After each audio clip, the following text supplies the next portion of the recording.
मध्ये best इन्व्हेस्टमेंटचा destination आहे हे आपण सगळ्यांनी मिळून राज्यासाठी केलं पाहिजे. हा माझी पहिल्या दिवसापासून आग्रह आहे.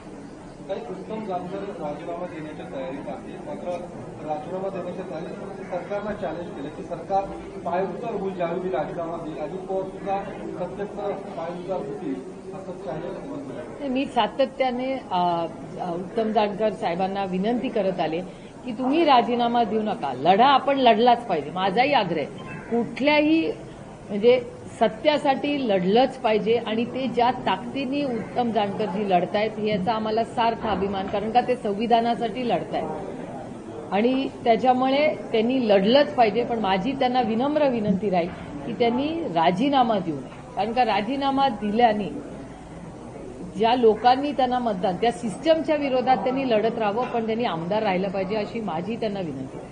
सरकारमध्ये पालकमंत्री पदाचा फिगर होताना दिसत नाही.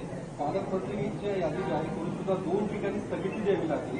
रायगडमध्ये तर शिवसैनिक रस्त्यावरती उतरले, इकडे नाशिकमध्ये सुद्धा भाजप आग्रही आहे. काय मी तुम्हाला सांगू 2 महिने झाले सरकार येऊन मला उभं